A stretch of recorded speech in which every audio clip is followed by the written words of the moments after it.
And those who are behind? Okay, thank you. So,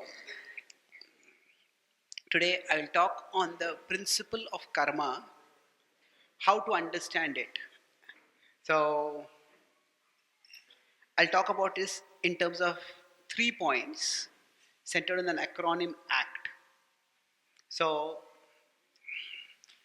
A will be appreciate, C will be cultivate, and T will be transcend. So, at a basic level, when we talk about karma, it is simple cause effect. That when we do an action, there is a result. So, if I speak loudly, then what happens? If I speak loudly, the volume increases. So, there is an action and there is a result of the action. So, this is simple karma. And in fact, this is our daily experience that if we sit under AC directly, we'll get cold. If we go out in the heat, we might get a sunstroke. Actions have results. This is a daily experience. And it is also the basis of science. Science cannot function unless there is the presumption of a cause-effect correlation. All the laws of physics, they're basically codifications or systematizations of this principle of cause-effect connection. Okay, this here.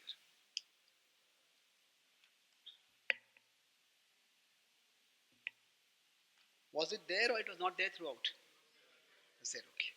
So we have to find out what is the cause-effect connection here.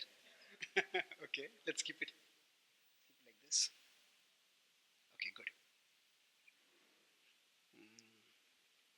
So, at one level, we all accept this, that actions have results. Nobody can function without this understanding that there is a correlation between action and results. Now, the problem that comes is in life that sometimes we may do an action worth 100 and we may get a result worth 10. Sometimes we are working in a company and we do the lion's share of the work in the project, and then everybody is given the credit and we just become one footnote in that. So we do a lot and we get very little, and that is when this feels unfair, and that's when we may start questioning why. Now, is this cause effect for real? If I do good, will I really get good? So these questions are natural. So some of you may have noticed that when I came in, I had used crutches for walking. So when I was one, I got polio. My father was in a traveling job. My mother took me to a local clinic. I was in Maharashtra, in a remote place. At that time, it was very remote, Chandrapur. And they took me to a clinic to give the polio vaccine. And in that particular clinic, the power supply of the fridge had gone off because of an outage. And due to that, the vaccine had more germs due to the multiplication. And because of that, the vaccine, instead of preventing polio, ended up giving me polio. So I was just walking one day and I fell down. I could never walk normally after that. Now, I don't remember this particular incident, but what I remember is I was probably 2.5 or 3. A distant relative had come to meet us and she was consoling my mother. It's so sad that your son got polio. And I remember my mother's voice, very calm, clear, confident. This, we speak Marathi at home, so she said, जे शरीरात कमी आहे ईश्वर त्याला बुद्धीमध्ये देतील. That whatever he lacks physically, God will provide him intellectually. Now, I don't know at that age of 2.5 or 3 what signs of intellectual ability I had shown. and my mother passed away soon after, so I didn't get to ask her. But still, somehow that stayed with me. And when I started growing up, I couldn't play outdoor games like other kids could play. But then when I started studying, I could read things very fast. I could grasp things much more quickly. I could remember things better. I could articulate things quite nicely. So I started, maybe not at a conscious level, but a subconscious level, a part of me started accepting. I could say that I didn't do anything to deserve this physical disability. But then I could also say, I didn't do anything to deserve this intellectual ability. Isn't it? So life is unfair, but if you look in the big picture, life is fairly unfair. Fairly unfair means what? See, we may remember the incidents when we do something worth 100 and we get a result worth 10. But if we are honest, we can also think of times when we did some work worth 10 and we got a result worth 100. Isn't it? See, we might join in a company when a project is in the final stage and we join that team. And then the project is successful and we get the credit as being a part of the successful team. Although we did very little. This is when India won the World Cup. There was one player in the Indian team who didn't play a single match. And yet he was there in the World Cup winning team. So he didn't perform at all. So we all can probably think of people, say, who treated us very harshly. No, we are trying to be kind and nice to them, but they are so rude and judgmental and terrible. And that we tend to remember. But if we look at our lives, we may also remember people who were actually more kind to us than what we deserved. Maybe a teacher liked us in school, maybe a relative, maybe a grandmother or some relative just took a special fondness to us and paid special attention to us. So what happens? Life in the big picture balances out. Now that does not mean, I don't mean to say that some people's life may be much tougher than others. But basically, what the philosophy of karma says is that we shouldn't stop believing in karma just because we don't see the cause effect connection.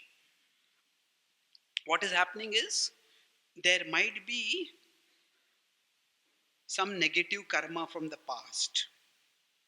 So when we get the results, those results are not just because of our present actions.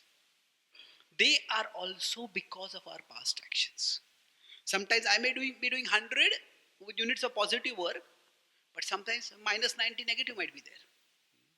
On the other hand, sometimes there might be plus 90 from the past. And because of which, we get more than what we deserve. Now this principle, what we can call is as, it is extended causality. Causality means cause effect principle. ये काम होगा तो इसका ये परिणाम होगा. So this can be extended. In day-to-day life also we understand it. Say if we come from one part of India to another part of India. And now we may be polite and kind, but we may find that people treat us very rudely or they neglect us. Say, I didn't do anything. But maybe here people in this part of the world have a negative experience with people from the part of the world where we have come from.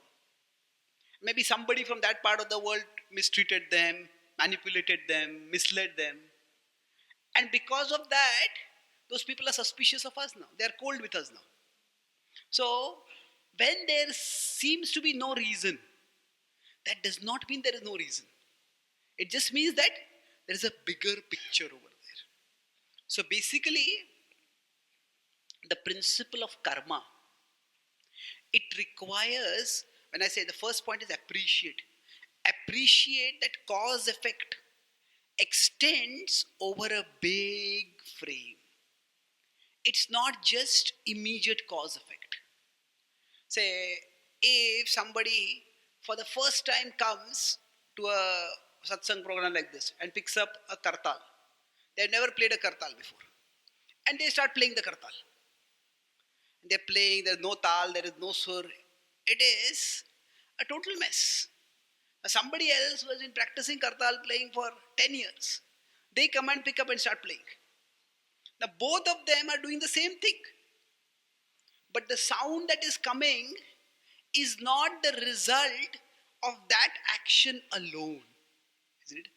The person who has been practicing kartal for 10 years, when they are playing kartal, or somebody is playing something more beautiful like a flute, they are singing it, they're playing it, and people will say more. Somebody who has not practiced it is playing it for the first time, people will say no more. Isn't it? Yeah. So जब हम ये कर, can I speak fully in Hindi or you prefer to have English Hindi mix? अच्छा, mix. Now I am okay with either.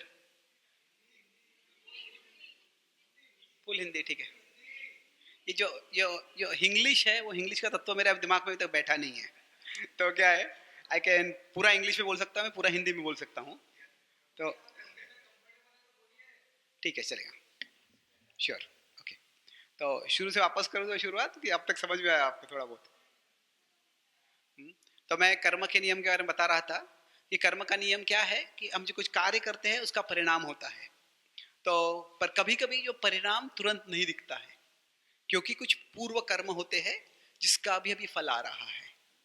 तो जो कोई music, कोई बांसुरी बजाता है, उसने बहुत प्रैक्टिस किया है, तो फिर तभी वो बांसुरी उठा के बजा रहा है, वो कर्म है. पर वो जो उसकी जो ध्वनि आती है, जो संगीत उत्पन्न होता है, वो केवल उस कार्य का फल नहीं है. उसके पहले जो सारा उसने प्रशिक्षण किया है, जो ट्रेनिंग लिया है, जो प्रैक्टिस किया है, उससे ये फल आ रहा है.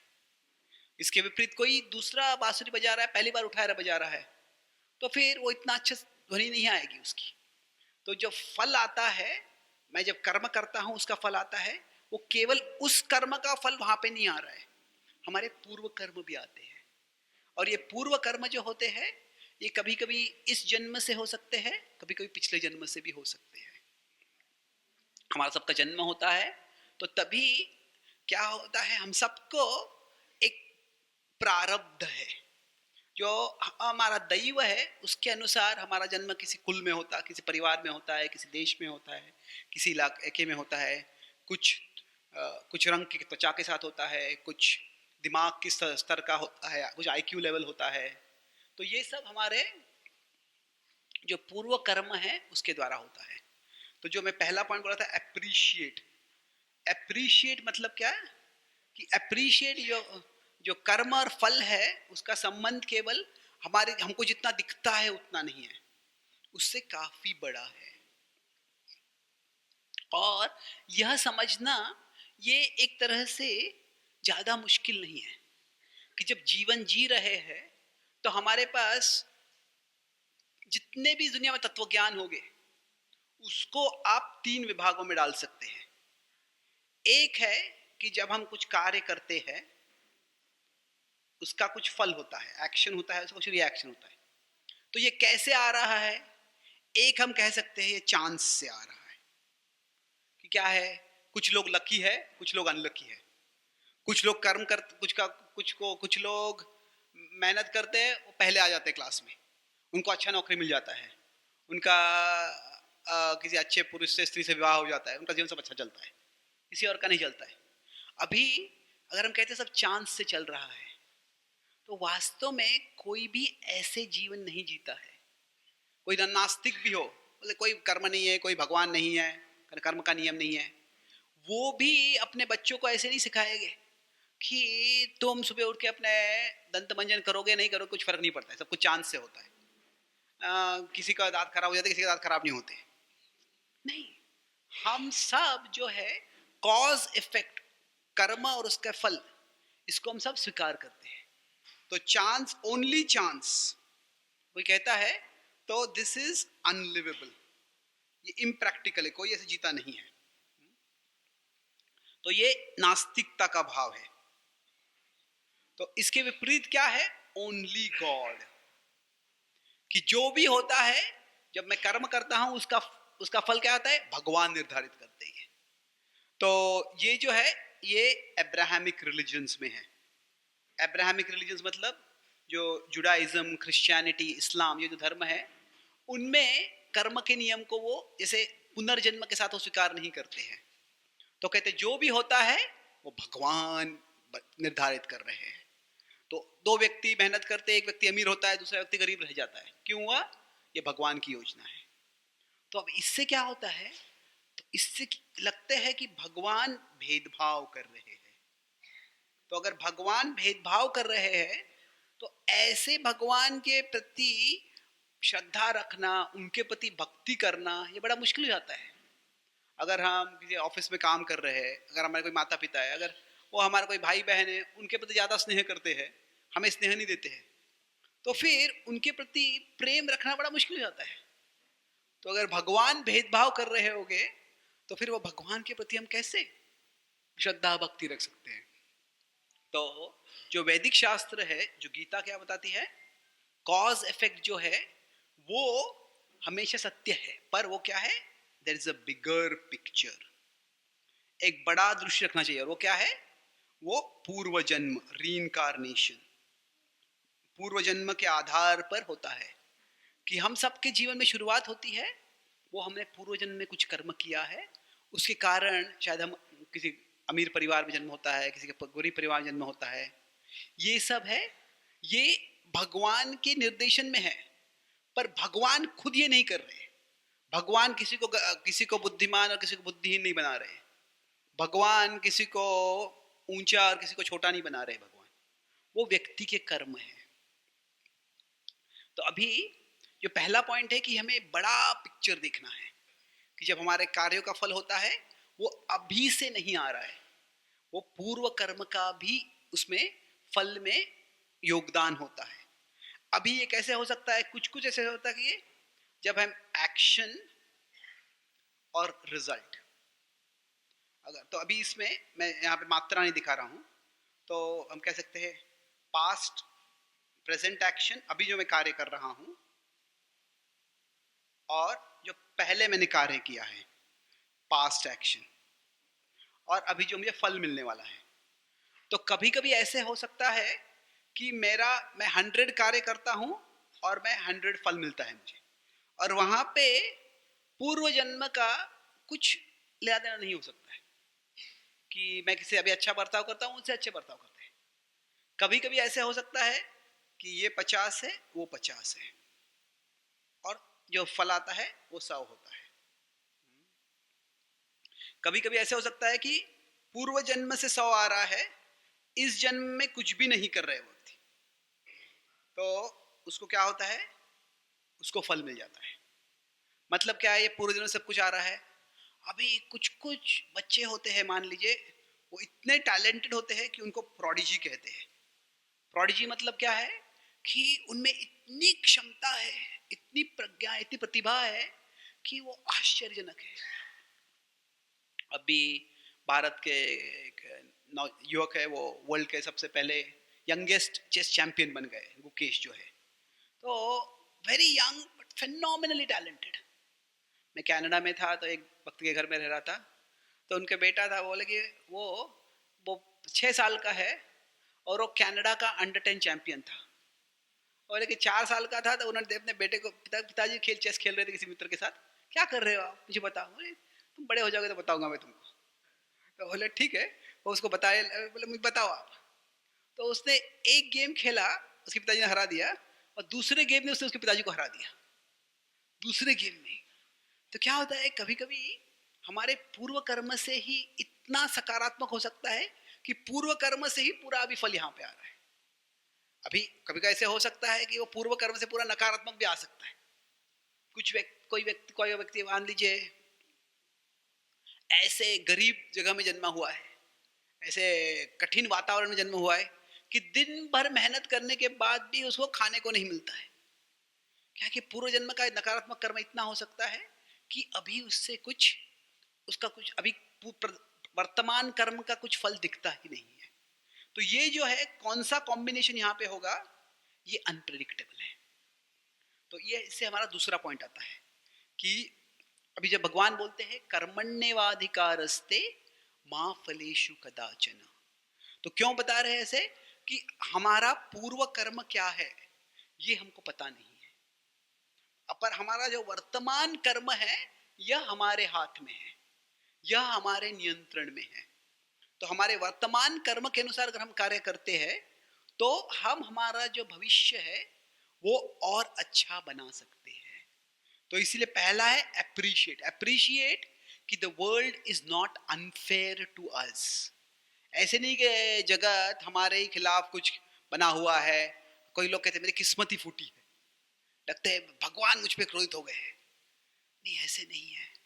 क्या है कि हमारा जीवन में कुछ नकारात्मक कर्म के फेज से हम जा रहे हैं, इसलिए क्या हो रहा है कभी कभी हमारे कर्म का फल हमें नहीं मिलता है। तो दूसरा सी है कमिट। कमिट मतलब क्या? Commit to doing our present work properly. अभी जो मेरी क्षमता में है, मेरी मेरी कैपेसिटी में है, वो मैं अच्छी तरह से करूंगा। अभी इससे क्या होता है, इससे अगर हमारा कोई लोग कई बार कहते हैं कर्म जो है उसका उद्देश्य है जजमेंट। जजमेंट मतलब क्या है? द पर्पस ऑफ कर्मा और द फोकस ऑफ कर्मा। कर्म का नियम का उद्देश्य क्या है? जजमेंट है। जजमेंट मतलब तुमने बुरा, जो भी अगर तुम बुरा कर्म करोगे उसका तुमको फल निकलने वाला है, तुम सबको अपना अपना कर्म भुगतना पड़ेगा, तो इसलिए बुरा मत करो।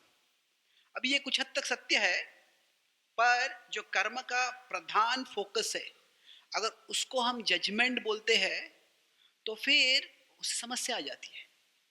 क्या समस्या आती है कि मान लीजिए हम कहीं नौकरी कर रहे हैं और एकाएक हमको फायर कर देते हैं, तो हम बोले क्यों फायर किया मुझे? तुमने ये ऐसे नहीं नौकरी नहीं की थी, यहाँ पे जॉब अच्छा नहीं किया तुमने, कुछ तो एक्सप्लेनेशन देना चाहिए कि अगर तुमने ये हमारे एक्चुअली क्या रिसेशन हो गया है पूरे कंपनी में, तुम्हारी कोई गलती नहीं है, पर हम एम्प्लॉय नहीं कर सकते लोगों को, कुछ तो कारण देना चाहिए, कुछ बुरा हो जाता है तो पर हम देखते हैं कि हमारे जीवन में हम अच्छी तरह से कार्य कर रहे हैं, अचानक किसी को कैंसर हो जाता है, अचानक किसी को एक्सीडेंट हो जाता है, और उसका कारण क्या है ये हमको पता भी नहीं चलता है। और ऐसे नहीं कि हमें पता नहीं चलता है, भगवत गीता में भी जब कृष्ण अर्जुन के साथ है और कृष्ण स्वयं भगवान है, वह भी अर्जुन को कुछ पूर्व जन्म के कोई सत्य नहीं बताते हैं। अर्जुन को अभी अपने ही गुरुवर से युद्ध करना पड़ रहा है, अपने ही उसको अर्जुन को भीष्म पितामह से युद्ध करना पड़ रहा है, अर्जुन को द्रोणाचार्य से युद्ध करना पड़ रहा है। और यह जो विचार है, यह जो परिस्थिति है, वो अर्जुन को बहुत दुखदायक है। क्यों? क्योंकि उनकी प्रसन्नता के लिए ही उसने जो धनुर्विद्या सीखी है, और अभी उनके खिलाफ जाके युद्ध करना, और ऐसे नहीं कि एग्जीबिशन के लिए करना है, उनको मारना है उनको, ये असहनीय परिस्थिति है उसके लिए। तो अभी भगवान कोई पूर्व जन्म की कहानी नहीं बताते अर्जुन को, पिछले जन्म में तुम ये थे और भीष्म ये थे और द्रोण ये थे और भीष्म ने ऐसे किया, तुमने ऐसे किया, और इसके कारण तुमको इस जन्म में युद्ध करना पड़ रहा है। ऐसे जो कर्मा का जो फोकस है वो बैकवर्ड नहीं है। बैकवर्ड मतलब किसने पहले क्या किया और उसके कारण अभी क्या, उसके कारण ऐसे हुआ है। कर्म का फोकस क्या है? It is encouragement. इसका जजमेंट नहीं है, एनकरेजमेंट है। It is forward focus. Forward focus मतलब क्या कि कर्म के तत्व ज्ञान से हम समझ सकते हैं कि आवर एक्शंस मैटर। हम जो कार्य कर रहे हैं वह महत्वपूर्ण है, उनकी कीमत है, even if they don't seem to matter. भले ही हमको ऐसे लगे कि मैं कर रहा हूं उससे कुछ फर्क नहीं पड़ रहा है, मैं इतनी मेहनत कर रहा हूं कुछ फल नहीं मिल रहा है, तो मेहनत क्यों करूं? नहीं, वो मेहनत करके अगर फल नहीं मिल रहा है तो इसका मतलब नहीं है कि मेहनत करना व्यर्थ है। कर्म करने से कुछ अच्छा सकारात्मक नहीं हो रहा है, इसका मतलब ये नहीं कि कर्म का नियम है ही नहीं। इसका मतलब क्या है, तभी हम कुछ नेगेटिव फेज से जा रहे हैं। तो पिछला कोई नकारात्मक कर्म है जिसके कारण अभी हमारे कर्म के फल नहीं आ रहे हैं। पर ऐसे नहीं है कि वो कोई भी नकारात्मक कर्म का फेज होता है वो हमेशा के लिए रहता है, वो भी खत्म हो जाएगा। तो आवर एक्शंस ऑलवेज मैटर। तो कर्म का नियम ये वास्तव में हमें एनकरेजमेंट, प्रोत्साहन देने के लिए कि हताश होने की जरूरत नहीं है। कि जब हमारे जीवन में समस्याएं आती है, विपत्तियां आती है, तो हमें हताश नहीं होना है। ऐसे नहीं कि मेरा किस्मत ही फूटी है। क्या होता है, एक कमिट मतलब क्या है कि मैं अगर सकारात्मक कार्य करते रहूंगा तो उसका फल जरूर मिलेगा। अभी कब आएगा उसके थोड़ा समय लग सकता है। तो कई बार क्या होता है कि अगर हमें कर्म का नियम पता नहीं है तो सबके जीवन में हम कह सकते हैं कि इवेंट, परिस्थिति होती है और उसका इंटरप्रिटेशन, उसका हम कुछ अर्थ निकालते हैं। तो मान लीजिए हमें कुछ लॉस होता है। लॉस मतलब क्या, हमारी नौकरी चली जाती है, या फिर हम किसी रिश्ते में और रिश्ता टूट जाता है, या फिर किसी और तरह से हमने कहीं पैसा इन्वेस्ट किया है और स्टॉक मार्केट क्रैश हो जाता है। तो जब लॉस होता है तो उसको हम किस तरह से देखते हैं? एक है, हम देख सकते हैं आई हैव लॉस्ट, कि अरे मैं ये खो बैठा। ठीक है, वो सत्य है, वो ऑब्जेक्टिव है। ठीक है, मैंने ये प्रयास किया पर ये इसका फल नहीं मिला मुझे। पर उससे घातक जो विचार है, आई एम लॉस्ट, कि अगर किसी ने अपना पूरा जीवन एक प्रोजेक्ट में डाल दिया है और फिर वही काम नहीं कर रहा है, तो सारा पैसा एक ही स्कीम में डाल दिया और वो स्कीम पूरा चौपट हो गया, तो फिर मैं क्या करूँ? I am lost. तो ये जो है और डैमेजिंग है। पर सबसे ज्यादा डैमेजिंग क्या है कि आई एम अ लूजर, कि मैं एक लूजर हूं, कि मेरे साथ कुछ अच्छा होने ही वाला नहीं है। शायद मुझ में ही कुछ गलती है जिसके कारण ये सारा चौपट हो गया सब कुछ। तो मैं अमेरिका में एक वक्त के घर में रह रहा था। तो उनकी दो बेटियां थी। तो एक जो बेटी थी वो बहुत जिस cheerful jolly like a normal girl थी। दूसरी जो बहुत बहुत ही मायूस रहा करती थी। तो मैंने उनको पूछा तो बोले कि ये हमारी बेटी नहीं है, ये वो पिताजी बोल रहे थे मेरे, प्रभु बोल रहे थे कि मेरे भाई की बेटी है। वो क्या हो गया, उनके पूरे उनका पूरा घर जल गया। उनके माता पिता और उसका भाई था, तीनों जल गए पर ये बच गई अकेली। तो उसको बहुत ट्रॉमा था। तो हमको उसे संभालने का प्रयास कर रहे हैं। तो मैं कई दिन तक उनके घर में था। तो फिर वो वो जो छोटी बच्ची थी वो आती थी घर में, और जब क्लास होता था, सत्संग होता, तो वो भी आके बैठती थी, सुनती थी। बहुत छोटी थी, 8-9 साल की थी लगभग। तो फिर पर वो कुछ बोलती नहीं थी। तो एक दिन जब मैं जाने वाला था, उसके एक दिन वो पहले आके मुझे बोली कि can I ask you a question? हाँ श्योर। तो बोले कि am I bad or am I bad luck? क्या मैं बुरी हूँ या मैं बुरी किस्मत हूँ? What do you mean? कि you know why do bad things happen to me? कि मैं जब घर में थी तो तभी घर में आग लग गई और मैं सारा परिवार चल गया, तो क्या मेरे कारण हुआ ये? तो ये जो है, अब ये दोनों ऑप्शन जो विचार है, M I bad or am I bad luck, मतलब मैं ही बुरी हूं या मैं जहां जाती हूँ वहां पे सब कुछ विनाश कर देती हूँ। तो ये दोनों प्रकार का विचारधारा क्या है? ये है आई एम अ लूजर। तो मैंने उसे कहा तुम्हें ऐसे क्यों लगता है? उन्होंने कि नहीं, मेरा इतना अच्छा परिवार था, दे ऑल डाइड। जो अमेरिका में थे तो शी वाज स्पीकिंग इंग्लिश। मैं बोला कि I asked are your uncle and aunt nice to you? तुम्हारे चाचा चाची तुम्हारी देखभाल करते हैं? They are nice but they are not my parents. That is true. I said that, if you were bad luck, then why did you live? There is, तुम जीवित रही हो तो बैड लक नहीं है, और they love you, that's why they are taking care of you. तो क्या है कि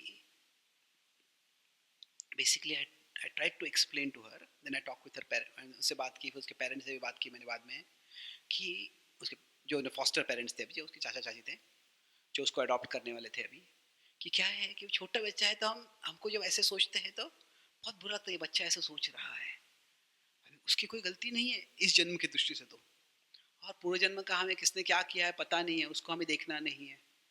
बोला कि sometimes bad things happen to us, sometimes good things happen to us. तो one bad thing happened to you, तुम्हारे साथ एक बुरा चीज हो गया, पर तुम यहाँ पे आई हो तो अभी ये तुम्हारे साथ अच्छा हुआ है। Then I told her, मैंने जो कहानी बताई मेरी माँ के बारे में, I told you, मेरे पैर को लग गया, ये बैड थिंग हुआ मेरे साथ, पर मुझे थोड़ी बुद्धि मिली है, that is a good thing. So bad things and good things both happen, don't take it personally. तो अभी छोटे बच्चे के साथ ऐसा होता है तो हमें हमें हृदय को स्पर्श हो जाता है वो, पर जब बड़े लोग ऐसे करते हैं तो क्या होता है, आई एम ए लूजर, तो वो डिप्रेशन में चले जाते हैं, कभी कभी वो लो सेल्फ एस्टीम हो जाता है, कभी कभी लोग आत्महत्या पे चल लग जाते हैं। कि अगर हम सोचते हैं कि मैं लूजर हूँ, मान लीजिए हम किसी के संबंध में है और वो हमको लगता है ये व्यक्ति लूजर है, तो फिर बोले कि इसके संबंध के साथ क्यों रहूं मैं, शायद मैं छोड़ दूं इसको, तो आप उसके बाद ब्रेकअप कर देंगे। पर क्या है कि हम सोचते हैं अगर मैं ही लूजर हूं तो हम खुद के साथ तो ब्रेकअप नहीं कर सकते। पर जो है suicide is basically an attempt to break up with ourselves, कि मेरा जो जीवन है वो पूरा डूम्ड है, पूरा अपशकुन से भरा हुआ है, तो आई एम ए लूजर, उससे क्या होता है, will try to break up with ourselves, और यह संभव नहीं है, तो इससे व्यक्ति आत्महत्या तक भी जा सकता है। तो क्या है कि कर्म का नियम जो समझते हैं तो ठीक है, मैंने कुछ किया फल नहीं मिला, पर इसका मतलब नहीं है कि I am a loser, it is just that I am going through a bad phase right now, मैं एक बुरी दशा से भी जा रहा हूं। तो अभी इस लेक्चर से आप सब कुछ भूल जाओगे, तो ये एक डायग्राम याद रखिए, ये क्या है, इसमें 4 क्वाड्रेंट्स है, कि है हमारा वर्तमान कर्म और हमारा भूत भूत कर्म, भूतकाल का कर्म। तो हमारा वर्तमान कर्म सकारात्मक हो सकता है, हमारा भूतकाल का कर्म सकारात्मक हो सकता है, हमारा वर्तमान कर्म नकारात्मक हो सकता है, हमारा भूतकाल का कर्म नकारात्मक हो सकता है। तो अभी 4 संभावनाएं इसमें। अभी मान लीजिए कि एक कोई बैंक है और यहाँ पे बैंक में 50 करोड़ रुपए आ गए और कैश में है, और उसी एरिया में 10 चोर है, सबको पता चलता है अरे इस बैंक में इतना सारा पैसा है। अभी सारे 10 चोर है, वो चोरी करने का प्रयास करते हैं। अभी उनमें से 9 चोर यशस्वी नहीं होते और एक चोर यशस्वी हो जाता है, वो चोरी कर पाता है। तो अभी ये एक चोर ही यशस्वी क्यों हुआ और बाकी चोर यशस्वी क्यों नहीं हुए? क्यों? क्योंकि उस चोर का पूर्व अच्छा कर्म था। So it requires good karma to do bad karma. बुरा कर्म करने के लिए भी पूर्व अच्छा कर्म जरूरी है। अभी इतने सारे गुंडे होते हैं, कोई एक दाऊद इब्राहिम बन जाता है, बाकी क्यों नहीं बनते? तो जो अभी अंडरवर्ल्ड डॉन बन गया है, उसका पूर्व कर्म था जिससे कि उसको एक पावरफुल पोजीशन मिलने वाली थी, पर अभी उसने बुरा कर्म किया, इसीलिए एक गुनहगार की दुनिया में उसको बड़ी शक्तिशाली पोजीशन मिल गई। उसने अच्छा कर्म किया होता तो उसको एक सकारात्मक जगह में एक बड़ी पोजीशन मिल जाती थी। तो यहाँ पे कहने का मतलब क्या है कि कई बार हमको लगता है कि ये अरे मैं तो अच्छा करने का प्रयास कर रहा हूँ पर मेरे साथ कुछ अच्छा हो नहीं रहा है, बुरा हो रहा है, तो हमको ये बहुत अनफॉर्चुनेट लगेगा, बट एक्चुअली ये दुर्भाग्य की परिस्थिति लगेगी। पर अगर हम ये 4 क्वाड्रेंट्स देखते हैं तो बेस्ट क्या है, ये पहला टॉप है, हम बोलते हैं 1 2 3 4। तो चौथा क्वाड्रेंट क्या है कि हमारा वर्तमान कर्म अच्छा है और हमारा भूत का कर्म भी अच्छा है, तो हम अच्छा कर रहे हैं अभी और हमें अच्छे फल भी मिल रहे हैं। तो जब ऐसे होता है तो ये सबसे अच्छा है। तो कोई अच्छे नेता होते हैं, कोई अच्छे इन्फ्लुएंशियल, कोई ऐसे टैलेंटेड लोग होते हैं जो अपना टैलेंट समाज के कल्याण के लिए इस्तेमाल कर रहे हैं। तो जिसका पूर्व कर्म अच्छा है, वर्तमान कर्म अच्छा है, वह उनके जीवन में अच्छी परिस्थिति आएगी और वो दुनिया में भी और अच्छी परिस्थिति निर्माण करने का प्रयास करेंगे। पर अभी इसमें से किसी का प्रेजेंट कर्म नेगेटिव है और पास्ट कर्म पॉजिटिव है, तीसरा क्वाड्रेंट है, ये वर्स्ट है, क्योंकि ये सबसे खतरनाक है। क्यों? क्योंकि क्या है, को व्यक्ति को लगेगा कि कोई कर्म का नियम नहीं है, मैं जो कर सकता हूं करूंगा। और ऐसे लोग जो होते हैं, अभी दुर्योधन ने क्या किया, अभी दुर्योधन जो है इस क्वाड्रेंट में आता है। क्या था, उसका पूर्व कर्म अच्छा था, इसके कारण उसके राजकुल में जन्म हुआ था, उसके कारण वो एक राजकुमार बना था, राजकुमारी नहीं, 100 पुत्रों में सबसे बड़ा पुत्र था वो। तो वो उसके पूर्व कर्म से अच्छा हुआ था। पर क्या होता, उसके वर्तमान कर्म जो थे वो बहुत बुरे थे। और क्या था, क्योंकि उसके पूर्व कर्म अच्छे थे, इसीलिए अभी उसके वर्तमान बुरे कर्म का उसको फल नहीं मिल रहा था। उससे क्या हुआ, उससे उसका जो बर्ताव है और खराब होते गया, और खराब होते गया। पहले उसने भीम को जहर देने का प्रयास किया, वो यशस्वी नहीं हुआ। और फिर उसके बाद में क्या हुआ, और बुरा करने का प्रयास किया। पांचों पांडवों, उनको मारने का प्रयास किया, उसके साथ उनकी माँ को भी मारने का प्रयास किया, वो सबको जिंदा जला देने का प्रयास किया। और उसके बाद में क्या किया, उसने दरअसल पांडवों का सारा राज्य छीन लिया। पर उसके बाद द्रौपदी का बड़ी सभा में वस्त्र हरण करने का प्रयास किया।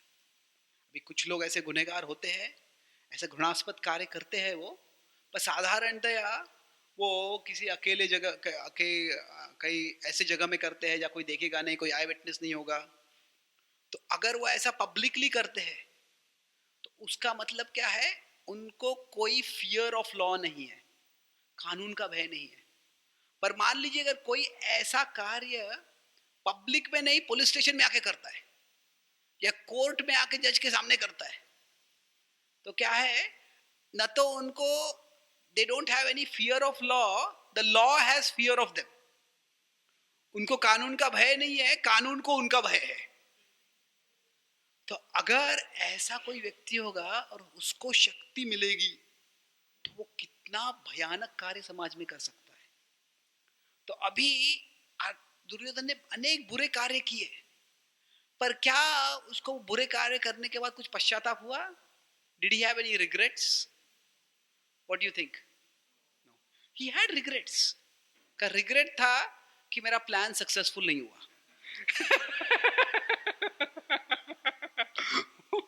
उसको ये बुरा नहीं, पश्चाताप नहीं था कि अरे ये मैंने बुरा कार्य किया, नहीं, यशस्वी क्यों नहीं हुआ ये। और उसके कारण क्या है, एक बुरे से बाद में और बुरा करने लग गया, उसके बाद में और बुरा करने लग गया।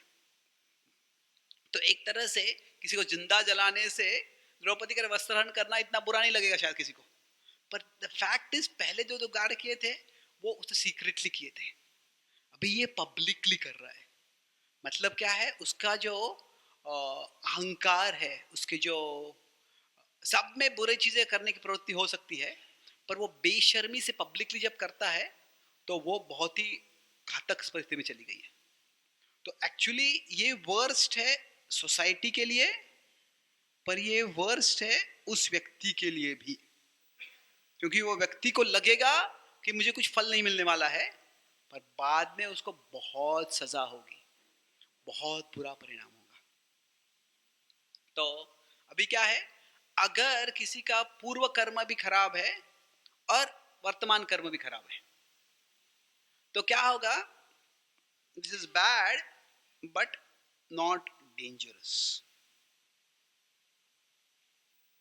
मतलब क्या है, कोई व्यक्ति बुरा कार्य, कोई चोरी करने का प्रयास करता है, पर क्या होता है, एक व्यक्ति चोरी करने जाता है और पहले ही चोरी में वो गिरफ्तार हो जाता है, 10 साल की सजा हो जाती है उसको।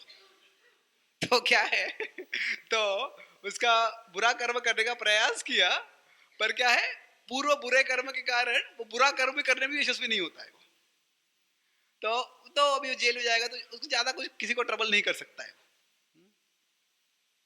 पर अभी क्या होता है कि अभी हमारा पूर्व कर्म क्या है हमें पता नहीं है। हमारा वर्तमान कर्म जो है हमारे नियंत्रण में है। जो प्रेजेंट कर्म, मान लीजिए हमारा पूर्व कर्म नकारात्मक है और हमारा प्रेजेंट कर्म जो है वो सकारात्मक है। तो ये परिस्थिति होगी, तो ये परिस्थिति में हमको कमिट करना चाहिए। तो इस भगवद गीता जो बोलते हैं, तुम कर्म करते रहो, फल से आसक्त मत रहो। क्यों? क्योंकि फल जो है वो आपके वर्तमान कर्म से ही नहीं आ रहा है, वो पूर्व कर्म से भी आने वाला है। तो अगर पूर्व कर्म नहीं है अभी सकारात्मक, तो वो फल नहीं आएगा। पर इसका मतलब ये नहीं है कि जो हम कर्म कर रहे हैं उसका कुछ फायदा नहीं है।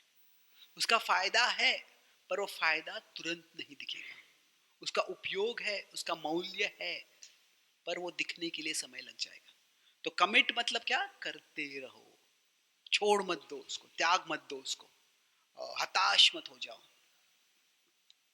तो अभी जब इस तरह से कोई व्यक्ति कार्य करता है तो क्या होता है, वो व्यक्ति, अभी पांडव को भी हम देखते हैं कि कई लोग कहते हैं कि कर्ण के साथ इतना अन्याय हुआ, राजकुल में जन्म हुआ था पर उसको सूत पुत्र के रूप में रहना पड़ा। हाँ, सत्य है ये। पर अगर हम देखते हैं कि पांडवों के साथ भी तो अन्याय हुआ। वो राजकुल कुमार में, राजकुल में जन्म हुआ उनका, पर राजकुल से में होने का उनको कुछ फायदा नहीं हुआ। राजकुल में जन्म होने के कारण उनको हमेशा खतरा था। वो बचपन में जंगल में जन्म हुआ उनका, उनके पिताजी गुजर गए। इसे ऋषि मुनि ने उनसे कहा कि, उनकी माँ से कहा कुंती से, कि तुम यहाँ पे अकेले मत रहो, ये बहुत खतरनाक है, तुम राज्य में चले जाओ, यहाँ पे खतरनाक जानवर है। कि वो ऋषियों मुनियों को पता नहीं था, पांडवों को पता नहीं था कि वो जो राजमहल में जंगलों में जितने खतरनाक जानवर थे, उससे ज्यादा खतरनाक कोई 2 पैरों वाले जानवर थे। जंगल में तो कोई उनके खाने में जहर नहीं डालने वाला था। तो क्या है कि कर्ण के बचपन में किसी ने उसको मारने का प्रयास नहीं किया। किसी ने कर्ण के परिवार, कर्ण को और उसके परिवार को जिंदा जलाने का प्रयास नहीं किया। तो क्या है, एक तरह से कह सकते हैं कि अर्जुन और कर्ण, या पांडव और कर्ण, दोनों के पूर्व कर्म के कारण हम कह सकते हैं एक तरह से कि क्या हुआ, वो इस जन्म में उनको परेशानी देखनी पड़ी। कर्ण को एक प्रकार की परेशानी थी, पांडव को दूसरी प्रकार की परेशानी थी। पर पांडवों ने क्या किया? पांडव हताश नहीं हो गए, पांडव अच्छा कार्य करते रहे। उन्होंने कृष्ण से मैत्री जोड़ी, फिर उन्होंने द्रौपदी का स्वयंवर में द्रौपदी को जीत लिया। द्रौपदी, फिर उससे क्या हो गया, द्रुपद से अभी उनके संबंध हो गया, तो इसलिए उनको राज्य दिया गया। अभी हम देखते हैं कर्ण को बिना कुछ किए अंगराज मिल गया, और वो अच्छा राज्य था, काफी अच्छा राज्य था। पांडवों को राजकुमार होते हुए भी कोई राज्य नहीं मिला, और जब राज्य मिला तो भी क्या था, वो एक जंगल मिल गया उनको, खांडव प्रस्थ। पर पांडवों ने क्या किया, वो मेहनत करके, वो अपनी जिम्मेदारी से कार्य करके वो खांडव प्रस्थ को इंद्रप्रस्थ में परिवर्तित कर दिया। तो क्या है, कमिट। अभी अभी कर्ण का दुर्भाग्य क्या था कि ठीक है, उसका पूर्व कर्म कुछ नकारात्मक हो सकता है, इसके कारण उसको जन्म से जो कल्याण होने वाला था, जो उसको आदर मिलने वाला था, नहीं मिला। पर दुर्भाग्यवश हम कह सकते हैं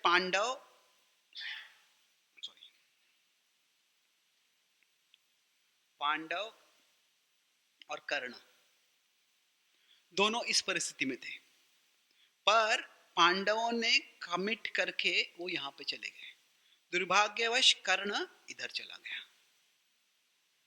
मतलब क्या है कि कर्ण उसने दुर्योधन से मैत्री कर ली, और दुर्योधन के दुस्संग के कारण क्या हो गया, वह बुरे कार्य करने लग गया।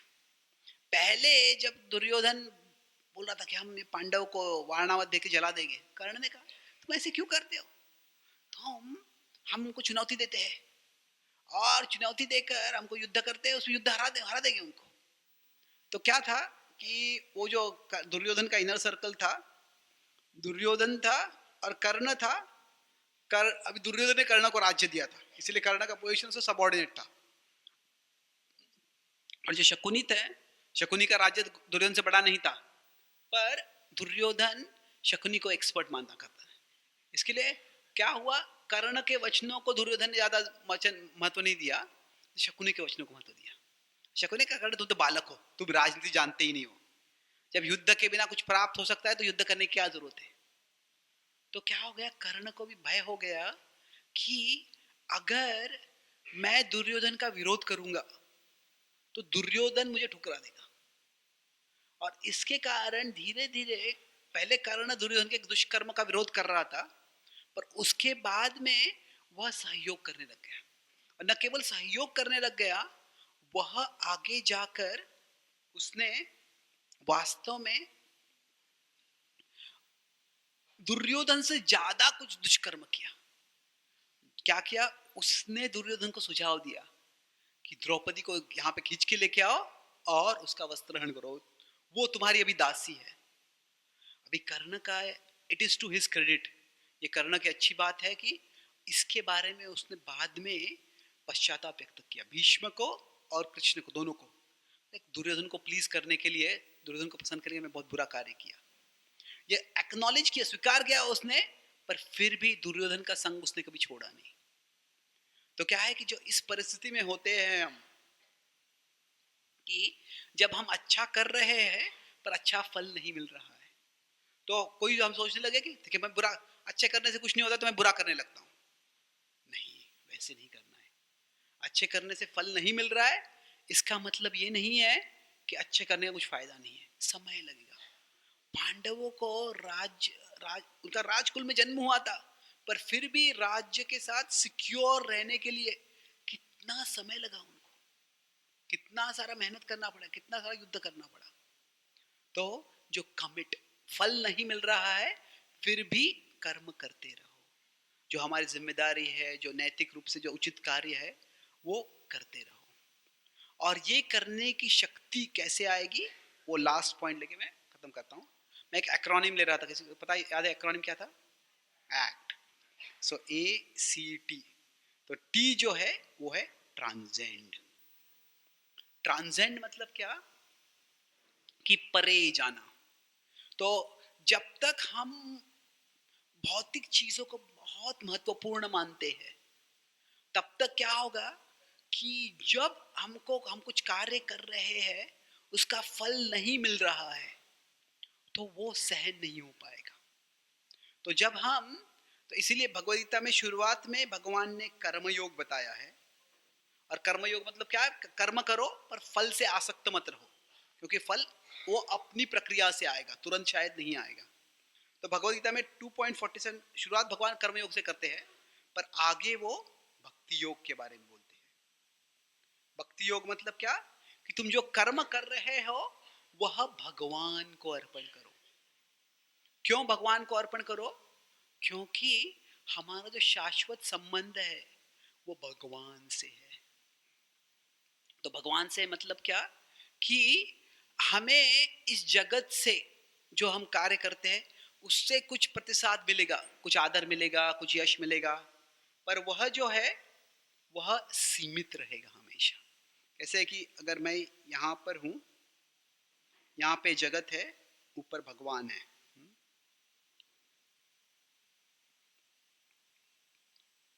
यहाँ पे भगवान है, यहाँ पे जगत है। तो अगर मैं जगत में कार्य कर रहा हूँ और जगत से फल की अपेक्षा कर रहा हूँ, यार मैं कर्म कर रहा हूँ और जगत से फल की अपेक्षा कर रहा हूँ, तो ये जगत से फल जो मिलने वाला है, that will never be sufficient। कभी भी ये इतना नहीं होगा कि हम इससे संतुष्ट हो जाएंगे। अभी किसी को, वो मेहनत करते हैं और लखपति बन जाते हैं, करोड़पति बन जाते हैं, अरबपति बन जाते हैं, खरबपति बन जाते हैं, जो भी बन जाते हैं, उनको लगेगा कि मुझे और चाहिए और चाहिए।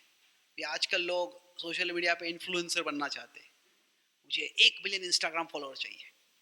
पर 1 मिलियन आ जाएगा तो क्या होगा, अरे इसके बाद 2 मिलियन है, मुझे कब 2 मिलियन आ जाएंगे। तो अगर हम यही दृष्टि से देख रहे हैं, कोई भी फील्ड क्यों ना हो, कोई भी एरिया में अगर हम सोच रहे हैं कि जगत से मुझे जो प्रतिसाद मिलेगा उससे मैं संतुष्ट हो जाऊंगा, तो वो कभी नहीं होने वाला है।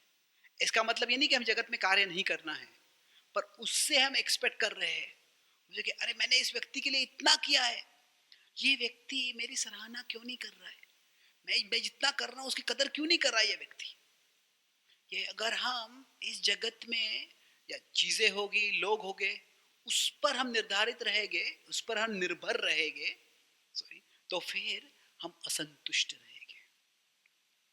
तो भगवद्गीता क्या कहती है कि जब हम ट्रांसेंड करना है, सॉरी, उसका मतलब ये है कि हम यहाँ पर हैं, ये जगत यहाँ पर है, ऊपर भगवान है। तो अभी भगवान ने जो हमको दिया है उसके साथ हमें भगवान की सेवा करनी है। तो व्हाट वी हैव, जो हमारे पास है वो क्या है, जो भी है, कम है ज्यादा है, that is God's gift to us. यह भगवान की हमारे लिए भेंट है। और what we do with what we have, जो हमारे पास है उसके साथ हम क्या करते हैं, that is our gift to God. यह हमारी भगवान के लिए भेंट है। तो हमारे पास कुछ बुद्धि है, हमारे पास शक्ति है, कुछ क्षमता है, उसको हम एक सेवा के भाव में इस्तेमाल करते हैं।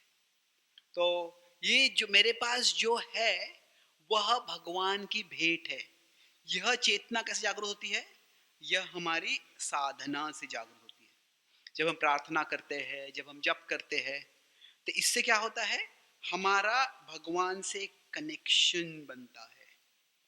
और क्या होता है, इस कनेक्शन से ही हमको सेटिस्फैक्शन मिलता है कुछ हद तक, कि भगवान मेरे जीवन में है, भगवान ने कुछ भेंट मुझे दी है और मैं जो भगवान का अंश हूँ, भगवान मेरी परवाह करते हैं।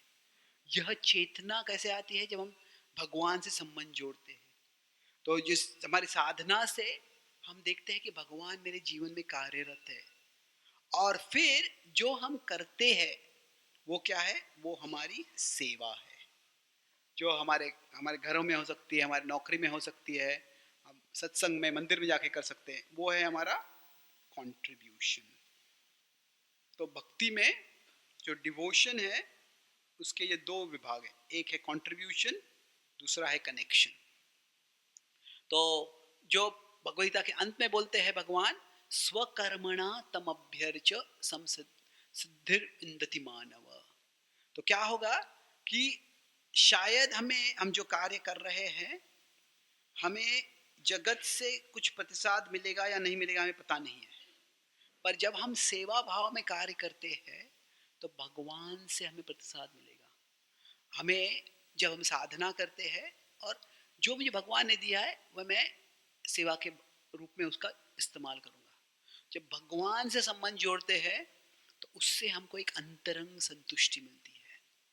और इसका मतलब नहीं कि हम बाहर कार्य नहीं करते हैं, पर वो जगत के द्वारा हमारा जो रिकॉग्निशन है, जगत मुझे कितना कदर करता है, जगत मुझे कितनी यशस्वी मानता है, उस पे हम इतना निर्धारित नहीं होंगे। और इस तरह से क्या है कि जो कर्म है वह हम भक्ति भाव में करेंगे तो भविष्य में संतुष्टि की जरूरत नहीं है, हम वर्तमान में ही संतुष्टि इस्तेमाल महसूस कर सकते हैं, अनुभव कर सकते हैं, क्योंकि भगवान का सानिध्य हमारे साथ अभी है। ऐसे नहीं कि भगवान वहां दूर कहीं है, हाँ भगवान वहां दूर है पर भगवान यहाँ अंदर भी है। ऐसे अर्जुन के बाजू में, अर्जुन के रथ पर कृष्ण थे, वैसे ही हमारा शरीर एक रथ के समान है और हमारे शरीर रूपी रथ में हमारे बाजू में ही भगवान है। और जब भगवान का स्मरण करते हैं सुखतरम अपरम न जातु जाने, हरिचरण स्मरणामृतेन तुल्यम। वो भगवान के स्मरण में परम आनंद है। तो भगवान का स्मरण जो है उससे हम एक कनेक्शन महसूस कर सकते हैं और फिर भगवान के स्मरण से हम वो उनकी सेवा कर सकते हैं। और इस तरह से हमारा कर्म, अभी जो भगवान का रिमेम्बरेंस है, जो रिमेम्बरेंस से भगवान के स्मरण से जो हमको सेटिस्फैक्शन मिलता है, जो संतुष्टि मिलती है, ये it is not dependent on past कर्म। हमारे पूर्व कर्म पे ये निर्भर नहीं है। हम जब इस जगत में कुछ कार्य करते हैं तो उसका फल मिलेगा कि नहीं, ये हमारे पूर्व कर्म पे निर्भर है। हम भगवान की सेवा भी कर रहे हैं, भगवान की सेवा करने में 2 भक्त प्रचार कर सकते हैं। एक भक्त के प्रचार से बहुत लोग आते हैं, दूसरे भक्त के लोग से प्रचार से लोग नहीं आते। तो अभी ये कितना भक्ति के कारण है, ये कितना किसी के पूर्व कर्म के कारण है, ये पता नहीं हमें। एक भक्त हो सकता है कि उसका पूर्व कर्म अच्छा है, वो अभी प्रचारक बन गया है, वो प्रचारक नहीं बनता तो शायद वो एक पॉलिटिशियन बन जाता और वो भाषण देता और बहुत लोग उनके भाषण को आ जाते थे। पता नहीं है क्या है कि जो यश है भौतिक स्तर पर, जो रिजल्ट्स होते हैं जगत में, जो रिजल्ट्स है वर्ल्ड में, दे आर डिपेंडेंट, उनका डिपेंडेंट ऑन पास्ट कर्म। प्रेजेंट कर्म भी है पर पास्ट कर्म कितना है हमको पता नहीं है। और जो results in relationship with God in the world, पर जो भगवान से संबंध है वह they are not dependent on past karma. हम सब जिस भी परिस्थिति में है उसमें पत्रम पुष्पम फलम तोयम, जो भी हम भगवान को हमारे पास है वो अगर हम अर्पण करते हैं तो उससे हम एक दिव्य संतुष्टि की अनुभूति कर सकते हैं। और इस तरह से जो भी समस्या हमारे जीवन में है उसके हम परे जा सकते हैं। तो सारांश में चर्चा किया कर्म को, हम कर्म के नियम को ऐसे समझे। तो मैंने 3 चीजें देखी इसमें वर्णन किया। सबसे पहला क्या, ए क्या था, एप्रिशिएट। तो एप्रिशिएट का मतलब क्या है कि हम समझे कि जो एक्शन और रिजल्ट, यह जो हम कॉमन सेंस से स्वीकार करते हैं, यह डेली एक्सपीरियंस है और यह साइंस का भी बेसिस है। पर जब ऐसे दिखता नहीं है तो इसका मतलब ये नहीं है कि कुछ है ही नहीं, सब कुछ चांस से है। इसका मतलब नहीं है कि गॉड जो है वो आर्बिट्ररी है, भगवान डिस्क्रिमिनेट करते हैं। इसका मतलब क्या है कि वास्तव में जो फल आ रहे हैं वह प्रेजेंट एंड पास्ट कर्म दोनों से आ रहे हैं। इसलिए शायद हमको कभी मैं एक्शन कर रहा हूं, उसका रिजल्ट शायद तुरंत नहीं दिखेगा। तो हम देखा कभी कभी कैसे होता है कि हम थोड़ा कार्य करते हैं, बहुत फल मिलता है हमको, और कभी कभी हम बहुत कार्य करते हैं और थोड़ा सा फल मिलता है। क्यों, क्या है, तभी कुछ यहाँ से नकारात्मक आ रहा है, कभी यहाँ से सकारात्मक आ रहा है पीछे से। तो क्या है, लाइफ अनफेयर हो सकता है, पर क्या है, लाइफ फेयरली अनफेयर है। बड़े पिक्चर में जो होता है सबके साथ अच्छा भी होता है, बुरा भी होता है। तो इसलिए समझ जाते हैं तो क्या करना है हमें, फिर कमिट करना है। कमिट मतलब क्या है कि मेरा वर्तमान कर्म मेरे हाथ में है, भूत का कर्म मेरे हाथ में नहीं है। इसीलिए मैं क्या करना है, ये 4 क्वाड्रेंट देखे, ये क्या है कि मेरा प्रेजेंट कर्म और मेरा पास्ट कर्म। तो ये जो परिस्थिति है दोनों अच्छा है, सबसे अच्छा है। और सबसे खतरनाक क्या है कि प्रेजेंट कर्म अच्छा है, प्रेजेंट कर्म बुरा है, पर पास्ट कर्म अच्छा है। ये दुर्योधन की परिस्थिति थी, ये रावण की परिस्थिति थी। तो इसमें क्या है, व्यक्ति खुद को हानि कराएगा, दूसरों को हानि करेगा। और अगर ये ऐसी परिस्थिति है तो क्या है, बैड बट नॉट डेंजरस, कि ज्यादा कुछ परेशानी नहीं कर पाएगा व्यक्ति। पर ये क्या है, ऐसी परिस्थिति में हमें कमिट करना है। ये 2 उदाहरण देखे, पांडव यहाँ पे थे तो उधर से वो अच्छा कर्म करते रहे जिससे कि वो भविष्य में अच्छी परिस्थिति में चले गए। पर क्या हो गया, एक्चुअली कह सकते हैं कर्ण इधर से सॉरी इधर चले गए। उनका प्रेजेंट कर्म जो था अच्छा था, पर उन्होंने क्या किया, उनका प्रेजेंट कर्म फिर वो बुरा करने लग गए। So not here.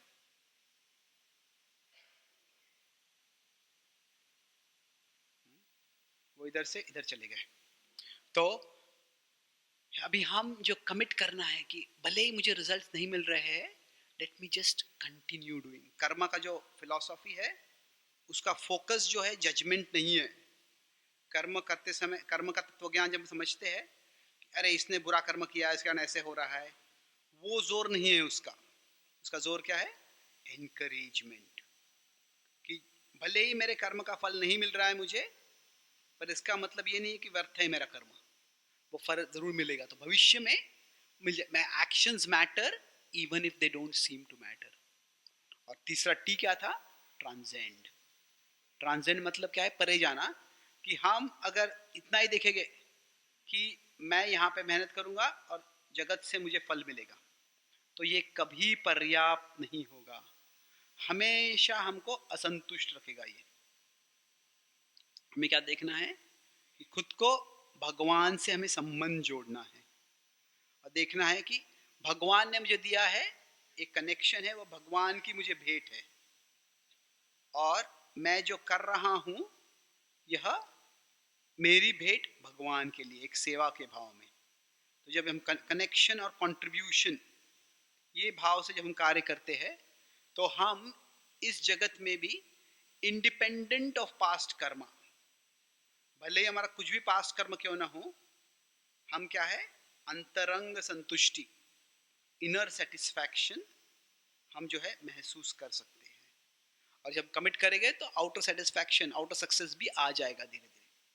तो वॉट एवर कर्म में गेट अस टू, हमारे पूर्व कर्म से हम अलग अलग प्रकार की परिस्थिति में आ सकते हैं। वॉट एवर कर्मा में गेट अस टू, किसी भी प्रकार से परिस्थिति में हम पूर्व कर्म से आएंगे, अगर हम भगवान की भक्ति करते हैं, Krishna, whatever karma may get us to, krishna will get us through।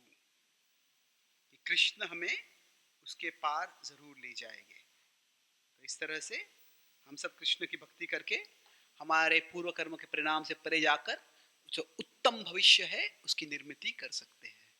बहुत बहुत धन्यवाद। Hare Krishna.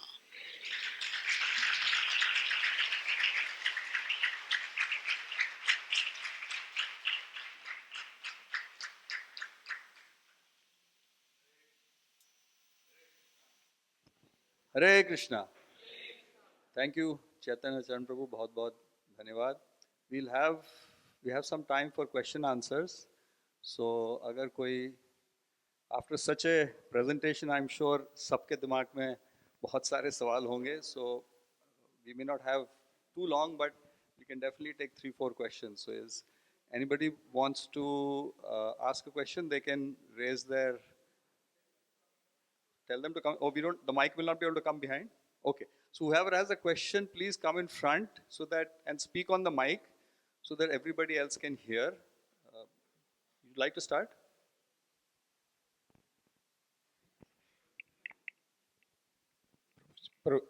Prabhuji, those who are in the fourth quadrant and are repenting. So, what is the value of paschatap for the karmas they are doing in this janam? 1 minute. Did everybody understand the question? मैं Could you repeat repeat कर the रहा हूँ, मैं question? Repeat कर रहा हूँ। Yes. तो जब हम पश्चाताप करते हैं, मान लीजिए हमने कुछ बुरा कर्म किया है पहले, तो अगर हम पश्चाताप कर रहे थे उससे क्या होता है? तो अभी कैसे है कि जो हमारा पास्ट कर्म है, अच्छा ये कोई पास्ट कर्म है, प्रेजेंट कर्म है ये? Oh I think light, no that, oh अच्छा, ओके, बिगर पिक्चर। ओके। तो अभी जो हमारा पास्ट कर्म है वह फिक्स्ड है। पर जो पास्ट कर्म का अनफोल्डिंग है। अनफोल्डिंग मतलब वो किस प्रकार से मेरे जीवन में आने वाला है वो फिक्स्ड नहीं है। मतलब क्या है कि समझाने की बात करता हूँ कि अगर हम इस जीवन में आते हैं तो हमारे ऊपर ये कुछ पास्ट कर्म का एक कर्मा बैंक है। इसको हमारा दैव, हमारा प्रारब्ध, जो भी कहना है हम कह सकते हैं उसको। तो इसका एक बड़ा इंस्टॉलमेंट हमारे जन्म के समय में आता है। बता किस परिवार में जन्म लिया वगैरह सब। तो तो अभी जब हम प्रायश्चित करते हैं, ठीक है, मैंने कुछ बुरा किया और मैं उसके लिए प्रायश्चित कर रहा हूँ, तो क्या हो रहा है, इससे हम दिखा रहे हैं भगवान को, सृष्टि को, कि मैंने जो बुरा किया है वह उसके लिए मैं खुद के लिए जिम्मेदारी लेना चाहता हूँ, मैं ऐसे नहीं करना चाहता हूँ वापस। तो अभी क्या है कि उससे शायद भले ही पूर्व कर्म कैंसल ना हो, पर क्या होता है कि ये पूर्व कर्म जो हमारे जीवन में आने वाला है वो कब आता है। तो मान लीजिए किसी के जीवन में 4 बुरी घटनाएं होने वाली है कि क्या उनका कोई लॉस, कोई उनका करीब का परिवार वाले में कोई गुजर जाने वाला है, क्या शायद ऐसे हो सकता है कि उनका उनका जॉब चले जाने वाला है, क्या ऐसे लॉस ऑफ रिलेटिव, जॉबलेस होने वाले हैं वो, शायद उनको कोई बड़े उनका एक्सीडेंट होने वाला है कुछ, और शायद उनके मनी लॉस होने वाला है। शायद वो पैसे कहीं इन्वेस्ट करते हो चले जाते हैं, कोई पैसे चोरी कर लेता है, कोई घर जल जाता है, वैसे कुछ होने वाला है। मान लीजिए ये 4 बहुत ही भयानक परिस्थिति एक तरह से किसी के जीवन में जाने के लिए, पर मान लीजिए किसी के जीवन में से 4 बुरी चीज़ें होने वाली है, और ये 4 चीज़ें अगर 10-10 साल के बाद होती हैं, तो एक चीज़ होती 20 साल के समय, एक 30 साल के, तो क्या है, मुश्किल है पर वो व्यक्ति सहन कर सकता है। पर मान लीजिए ये चारों चीजें एक साथ होती है, एक ही समय में उसके कोई पति या पत्नी या बच्चा या कोई माता पिता कोई गुजर जाते हैं, उससे नौकरी भी चली जाती है, उससे जब जहाँ पैसा डाला है वहाँ पे क्रैश हो जाता है, बैंक क्रैश हो जाता है, और तभी उनको बड़ी बीमारी हो जाती है, तो वो सहन करना बड़ा मुश्किल हो जाएगा। तो क्या है कि हमारे पूर्व कर्म से जो विपत्तियां हमारे जीवन में आने वाली है वह हम चाहे टाल नहीं पाएंगे, पर वो कब आएगी, किस मात्रा में आएगी, किस हद तक हमको प्रभावित करेगी, वह हमारे वर्तमान कर्म से निर्धारित होता है। तो मान लीजिए कि किसी की नौकरी जाने वाली है या किसी का बड़ा एक्सीडेंट होने वाला है। अगर इस जन्म में उस व्यक्ति ने अच्छा कर्म किया है, मतलब क्या है कि वो व्यक्ति दूसरों को मदद करता है जहाँ इतना हो सकता है, दूसरों से अच्छा बर्ताव करता है, तो क्या भले ही उसका एक्सीडेंट हो जाएगा तो उस समय इस जन्म में जो अच्छा कर्म किया है उसके कारण लोग उसको मदद करने को आ जाएंगे। पर अगर इस जन्म में वो बहुत क्रूर है, बहुत मैनिपुलेटिव है, पॉलिटिक्स करता है इसको, और इसके साथ उसको लोगों के साथ खिलवाड़ करता है, तो फिर क्या होगा, जब उसके जीवन में उसको एक्सीडेंट होगा तो कोई मदद करने नहीं आएगा। तो वैसे ही ये एग्जैक्ट सेम नहीं है, पर जो हम प्रायश्चित करते हैं उससे क्या दिखा रहे हैं कि हम दिखा रहे हैं सृष्टि को और भगवान को कि मैंने जो किया है मैं स्वीकार करता हूँ ये बुरा है, और इसके लिए मैं वॉलंटरीली ये दुख स्वीकार कर रहा हूँ, ये तपस्या करने के लिए तैयार हूँ। तो उससे क्या होता है, शायद ही हमारा पहला बुरा कर्म जो है वो आने वाला है, पर वो किस पद्धति से आएगा, वो इस पद्धति से नहीं आएगा कि जिससे हमारा जो प्रॉब्लम्स का एक मल्टीप्लायर इफेक्ट हो जाएगा। एक प्रॉब्लम यहाँ पे आएगा, एक प्रॉब्लम यहाँ पे आएगा, तो 2 प्रॉब्लम अलग अलग समय आए तो हम उनको सामना कर सकते हैं। Okay, so it does help. Exactly कैसे हेल्प करेगा वो हम कह नहीं सकते हैं। भले ही एक कर्म से दूसरा कर्म कैंसल भी नहीं होगा, पर फिर भी क्या होगा, इस कर्म से वो कर्म का जो फल आएगा वो बहुत घातक पद्धति से नहीं आएगा।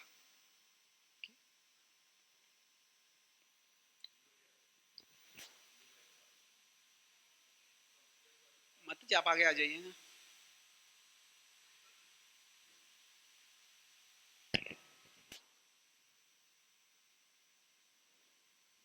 Who'd like to ask the next question? Somebody would like to ask. You'd like to ask? But I think Radha Shakti Master ji raised a hand first. Please come. तो mike will go to there ना, थोड़ा आगे तो जा सकता है, नहीं वहाँ तक तो जाएगा ना, सबको आगे आने की जरूरत नहीं है. Hare Krishna, Prabhu, Dandavat. Prabhu, this all our gurus also say that your balance should be zero. The positive and the negative, ultimately it has to become zero, then only we can go to Golok Vrindavan. So most of the time good people will do good things and they will get reaction and they will get good karmas. So how does the balance come up? Because if the philosophy of karma, if I'm not mistaken, if we do something bad we have to suffer for that, and if we do something good we get bonus points for that. So how does the book get settled? तो अगर हमें कर्म को पूरा zero बनाना है तो कैसे बना सकते हैं हम जब अच्छा करेंगे तो भी उसका तो फल मिलने वाला है. देखिए, जो कर्म का फल होता है वह केवल कर्म से ही नहीं मिलता है, उसके उद्देश्य से भी मिलता है. तो जब हम सेवा भाव से कुछ कार्य करते हैं, तो मान लीजिए हम हमारे परिवार की जिम्मेदारी कर रहे हैं, अभी जिम्मेदारी से हमारे परिवार का देखभाल करना, हमारे बच्चों को अच्छे से परवरिश करना, ये महत्वपूर्ण है, ये हमारा धर्म है, ये हमारा कर्म है. पर अगर हम ये देखते हैं कि ये बच्चे मेरे बच्चे नहीं हैं, ये भगवान के बच्चे हैं, मेरे केयर में है ये, तो मेरी जिम्मेदारी में अभी है ये, तो उस सेवा भाव से करते हैं, तो जो पेरेंटिंग है वो गुड कर्मा नहीं होगा, वो भी भक्ति में इंक्लूड हो जाएगा. तो इस तरह से तो हमें क्या करना है, हमारे जो कर्म होते हैं, जो नेगेटिव कर्म है वो हमें वी हैव टू मिनिमाइज. जहाँ तक हो सके हमको पूरा छोड़ने का प्रयास करना है, तो भाई पूरा छोड़ नहीं पाएंगे तो हम उसको मिनिमाइज करना है. और जो पॉजिटिव कर्म है उसको हमें स्पिरिचुअलाइज करना है. स्पिरिचुअलाइज मतलब क्या है? डू फॉर कृष्णाज प्लेजर, भगवान की सेवा के लिए, भगवान की संतुष्टि के लिए हमें करना है.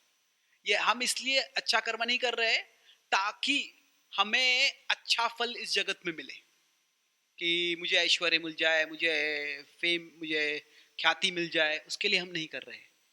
तो जो कर्म का फल होता है वो केवल कर्म से नहीं आता है, उसके इंटेंशन से भी आता है. तो इसलिए डोंट वरी कि मुझे कर्मा का बैलेंस को जीरो करना है. देखो क्या है कि हमारा जो फोकस है, we should not worry about being karma conscious, we should focus on being Krishna conscious. कि हमें कृष्ण की सेवा का भाव हम रखेंगे तो ये ठीक है रखना, पर प्राइमरी जो है कृष्णा कॉन्शियस. तो कर्मा कॉन्शियस मतलब क्या कि मेक कर्मा जीरो.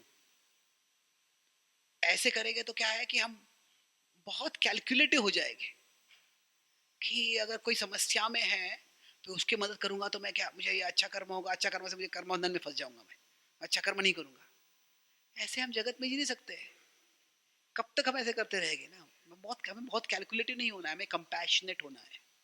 तो कृष्णा कॉन्शियस मतलब क्या है? Fill our heart with Krishna, कि मैं जो भी करूंगा वो मेरा हृदय कृष्ण से भरा हुआ है, मैं कृष्ण की सेवा के लिए कर रहा हूँ. तो भाव से रहेंगे तो फिर हम कर्म के बंधन से परे अवश्य चले जाएंगे. ओके. Yes. इसी से संबंधित प्रश्न है कि साधारण तौर पे हर एक के घर में हर एक व्यक्ति महसूस करता है कि उसके जीवन में कोई तकलीफ आई है और वो कृष्ण की तरफ भागता है क्योंकि तकलीफ आई है. और हम एक श्लोक का सहारा लेते हैं कि अगर भागना भी है तो कृष्ण की तरफ भागो, तकलीफ है तो, क्योंकि 4 तरह के व्यक्ति भगवान की शरण में आते हैं. तो ऐसा व्यक्ति जो भगवान की शरण में आता है तो हेतु से तो गया है कि मेरे दुख को हरण करो, लेकिन क्या वो इस कैटेगरी में आएगा जो आप अभी बता रहे थे? ओके. तो अभी कैसे है कि अगर हम भगवान के पास आते हैं, पर क्यों आ रहे हैं? कि भगवान आप मेरी समस्या का हल करो, इसलिए आ रहे हैं. तो ये भी अच्छा है. कैसे है कि हम आध्यात्मिक प्रगति जो है उसको कैसे होती है, पहले हमारे लिए जगत बड़ा होता है और भगवान छोटे होते हैं. मतलब क्या है कि जगत में यश मिलना बड़ा महत्वपूर्ण है, भगवान प्रसन्न हो ना प्रसन्न हो क्या फर्क पड़ता है। तो वैसे भी क्या है कि भगवान का महत्व इसलिए है कि भगवान के माध्यम से मुझे जगत में यश मिलेगा। तो मतलब कृष्णा ये हमारा उद्देश्य निमित्त है और जगत हमारा उद्देश्य है। Krishna is the means and the world is the end. जो आप बताते हैं सातवें अध्याय के 16वें श्लोक में ये स्तर होता है। क्या है कि मुझे दुख है तो भगवान आप मुझे सुखी बनाओ। तो इस उद्देश्य से आना ये भी अच्छा ही है। भगवान ऐसे कहते हैं ये भी ऐसे जो है सुकृति ना है, अच्छा ही है भगवान के पास आना। पर धीरे धीरे अगर व्यक्ति प्रगति करता है तो स्पिरिचुअल ग्रोथ जब होता है तो उससे क्या होता है, उस व्यक्ति के लिए जगत छोटा बन जाता है और भगवान बड़े बन जाते हैं। तो जब ऐसे होता है तो फिर क्या होता है, न केवल भगवान बड़े बन जाते हैं पर यहाँ से जगत उसको भगवान के लिए उद्देश्य बन जाता है। तो यह है 7.19 जो है बहुनाम जन्मनाम अन्ते ज्ञानवान माम प्रपद्यते। तो ये कैसे है, शुरुआत में ये भी अच्छा है, हम सब भगवान के संतान हैं। तो मान लीजिए कोई बच्चा है, अपने माता पिता से कुछ झगड़ा हो गया, दूर चले गया है और बच्चा बड़ी समस्या में आ गया है। जब समस्या में आता है तो अपने माता पिता से आते मुझे कुछ मदद करो आप। तो क्या माता पिता तभी ये कहेंगे कि जब हम अब तक हमको भूल गया, तभी समस्या आई तभी हमारे पास आया है? माता पिता बोलेंगे तुम इतनी समस्या में थे तो इतना समय क्यों लगाया, पहले क्यों नहीं आए तुम? तो वो भगवान का करुणा का भाव है। तो ये जो है ये अच्छा है, किसी भी तरह से जब हम भगवान के पास आते हैं वो अच्छा है। पर क्या है, अगर हमें एक अच्छा संबंध चाहिए भगवान के साथ, तो मान लीजिए कोई लड़का है किसी लड़की से प्रपोज करता है कि प्लीज मैरी मी, और लड़की पूछती क्यों तुम मुझसे शादी करना चाहते हो? तो क्योंकि शहर में कोई और लड़की मुझसे शादी नहीं करना चाहती है।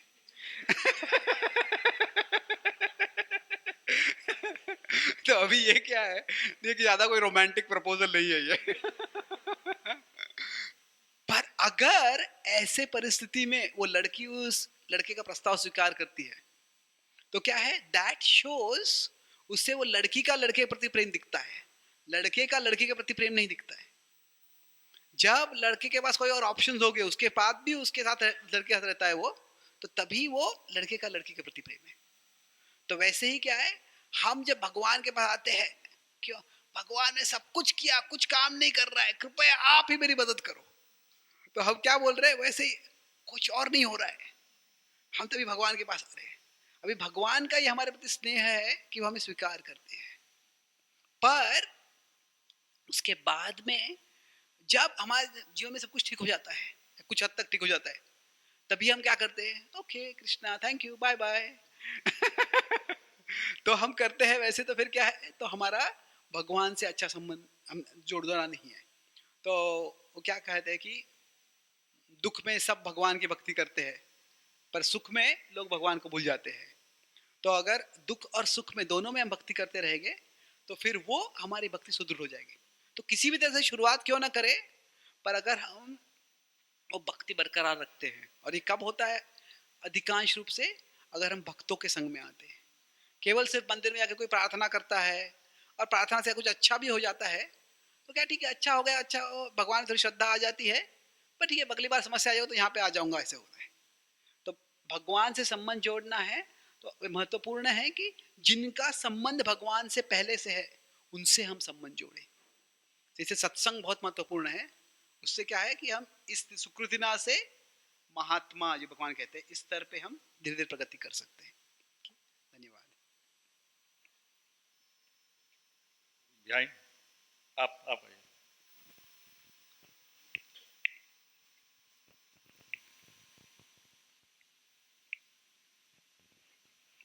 हरे कृष्ण प्रभु जी। प्रभु जी, बचपन से हमें जैसे हम जन्म लेते हैं और जैसे हम बड़े होते हैं तो हमें इतना ही समझ में आता है कि अटैचमेंट बहुत महत्वपूर्ण चीज़ है। जैसे कि माँ बाप हो गए, तुम्हारे भाई बहन हो गए, तुम्हारे संबंध हो गए, फ्रेंड्स जो भी है, मटेरियल गेन्स जो भी। जैसे हम बड़े होते जाते हैं हम समझने लगते कि डिटैचमेंट ही मतलब सुख का रास्ता है। तो ये जो कॉन्ट्रिडिक्टरी है, ये जो लर्निंग्स है जो हमारे बचपन से आई होती है और हम जैसे बड़े होते हैं हमें लगता है कि ये जितना डिटैच रहोगे उतना तुम अच्छे से तुम परफॉर्म कर पाओगे। तो ये जो कॉन्ट्रेडिक्ट ट्रांजिशन होता है, तो उस ट्रांजिशन को हम कैसे अपनाएं और कैसे उसको देखा जाए? अच्छा सवाल है। तो हम बचपन में अटैचमेंट एक तरह से अच्छा होता है, बच्चे का माता पिता के प्रति, माता पिता का बच्चे के प्रति। अगर माता पिता का बच्चे के प्रति अटैचमेंट नहीं होगा तो वो छोटा बच्चा जब होता है उसको 24 घंटे देखभाल करना होता है, तो उसमें कुछ इमोशन, स्नेह नहीं है तो वो नहीं कर पाएंगे। तो क्या है कि जो वर्ड्स है वो वर्ड्स का कुछ कॉनोटेशन होता है, मतलब उससे कुछ एक भावात्मक उसका अर्थ होता है। तो अटैचमेंट और डिटैचमेंट ये जो शब्द है, अटैचमेंट को कभी नकारात्मक बोलते हैं, डिटैचमेंट को कभी सकारात्मक बोलते हैं।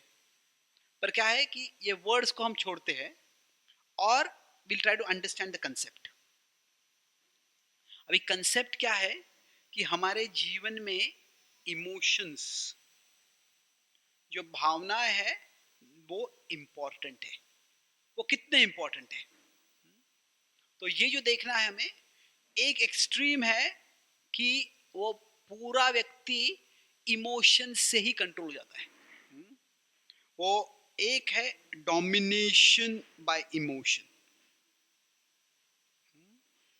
अभी ऐसा व्यक्ति होगा तो वो बहुत आसक्त हो जाएगा, जैसे आप बोल रहे ये न केवल अटैचमेंट है पर ये अनहेल्दी अटैचमेंट है।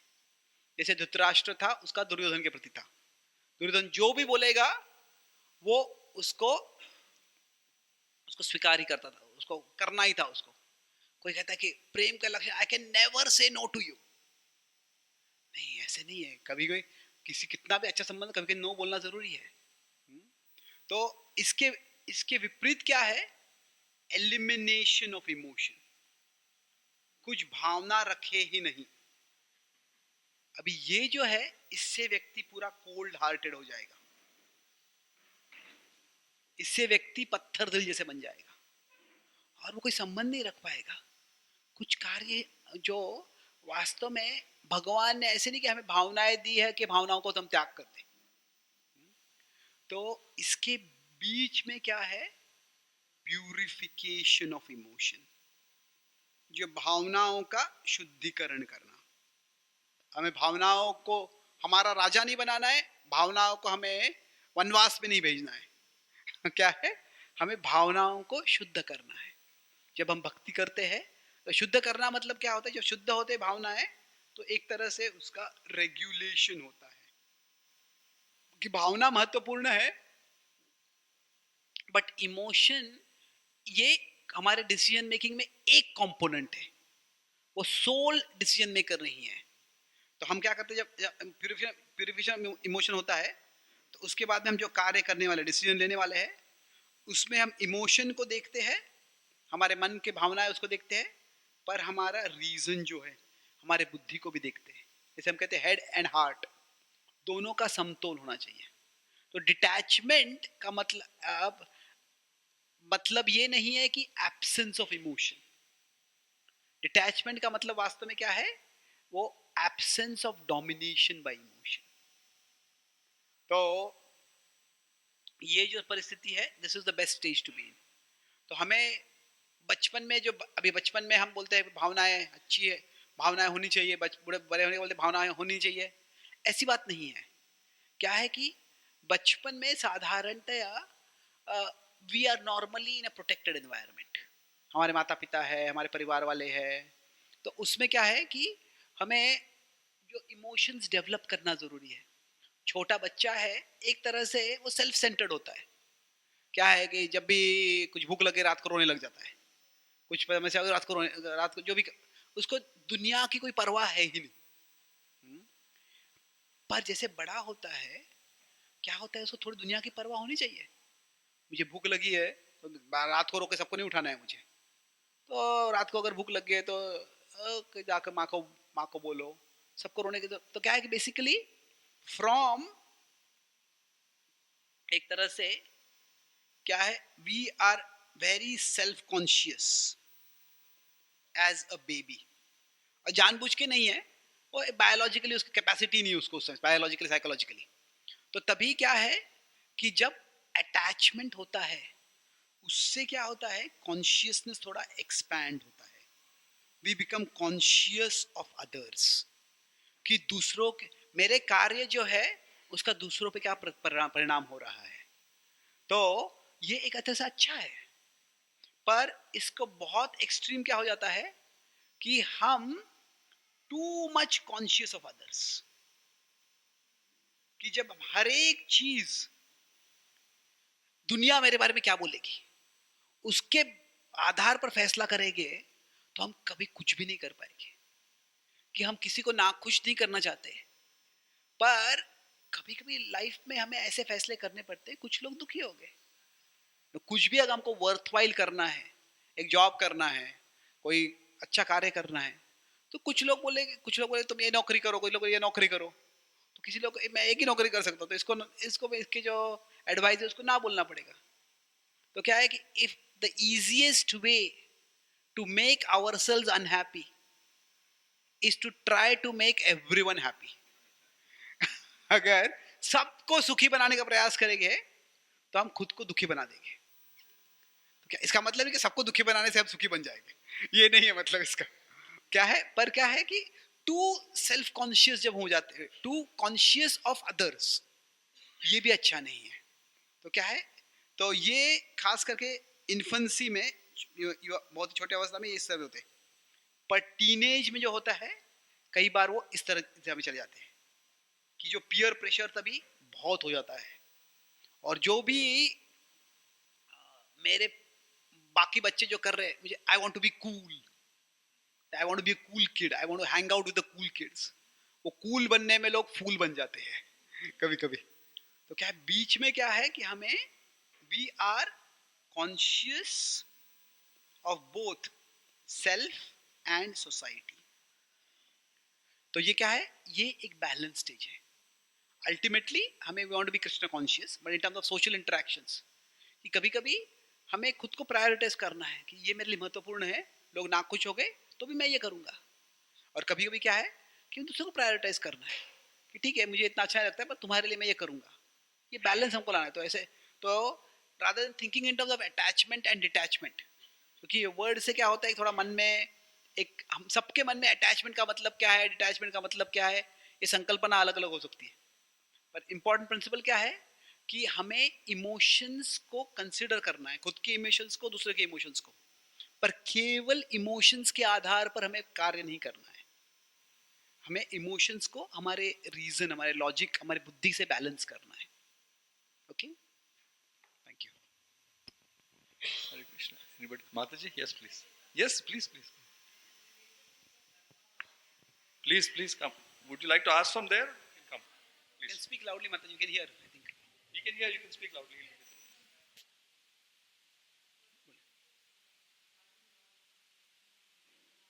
बोलिए.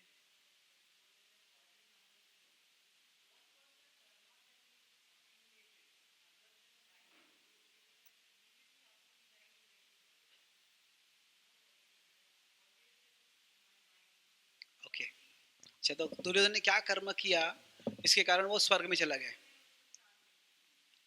तो अभी क्या है कि एक महत्वपूर्ण समझना है कि हमारे शास्त्रों में हेवन जो है, heaven is also not eternal, कि जो स्वर्ग है वो भी अस्थाई है.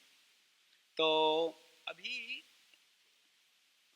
शास्त्रों में बताया जाता है कि अगर कोई युद्ध में वीर गति प्राप्त करता है, अभी युद्ध में किसी भी कारण से अपना जीवन त्यागना वो आसान नहीं है. तो fighting and dying, fighting honourably, डर के भाग नहीं जाना है पर युद्ध करना है, और युद्ध में मृत्यु प्राप्त करना, वह एक तरह से अच्छा कर्म होता है और उस अच्छे कर्म का फल होता है. पर इसका मतलब नहीं कि उस अच्छे कर्म का फल हमेशा के लिए रहने वाला है. महाभारत में बताया था कि कर्ण भी स्वर्ग में जाते हैं, पर इसका मतलब नहीं कि कर्ण और दुर्योधन हमेशा के लिए स्वर्ग में रहने वाले हैं. वो जो युद्ध में उन्होंने बहादुरी के साथ युद्ध किया और मृत्यु को स्वीकार किया, उस बहादुरी का उनको फल मिलने वाला है कि स्वर्ग में जाएंगे, पर वह कुछ निर्धारित समय के लिए है. उसके बाद में जो पूर्व कर्म है उसका भी फल उनको मिलने वाला है. तो वो उस कर्म का फल था बस. तो अगर कोई व्यक्ति है, कोई योद्ध, कोई सोल्जर है, कोई सोल्जर ने रणभूमि में बहुत अच्छा कार्य किया तो उसको परमवीर चक्र मिल जाता है। पर वही सोल्जर ने उसके पहले, वही सैनिक ने, जवान ने उसके पहले अपने अपने विलेज में कोई गुनाह किया है, तो क्या होगा? अभी ऐसे नहीं, अनलेस वो गवर्नमेंट उसको पार्डन कर देता है, उसका भी उसका फल मिलने वाला है। तो क्या है कि पर उसने जो अभी कार्य किया है उसका भी फल मिलेगा। तो Duryodhan going to heaven is for that particular action of dying heroically in a war. Thank you.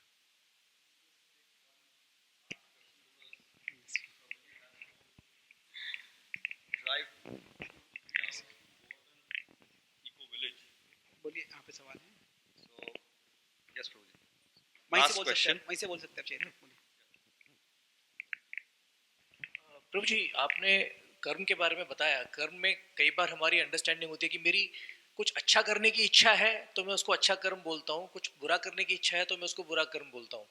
लेकिन कर्म के भी अपने लॉज होते हैं, हमें कर्म की जानकारी भी होनी चाहिए। बच्चे ने आग को छुआ तो वो जलेगा, अभी वो पास्ट कर्म है या प्रेजेंट कर्म है, तो इसके अंदर हमारे जो इग्नोरेंस का फैक्टर है या इल्यूजन का फैक्टर है उसकी क्या इंपॉर्टेंस है। और शास्त्रों के अंदर जो हमें बताया गया है कि ऐसा करना चाहिए, ऐसे लाइफ जीनी चाहिए, वो चीज़ आज की डेट में काफ़ी हद तक मिसिंग है। हम डिवोशन की बात करते हैं, लेकिन जो धर्मशास्त्र है हमारे, किस तरह से पैसा कमाना चाहिए, किस तरह से लाइफ जीनी चाहिए, किस तरह से रिलेटिव्स, फैमिली के साथ, सोसाइटी के साथ जीना चाहिए, उसकी क्या इंपॉर्टेंस है? अच्छा सवाल है ये। देखो क्या है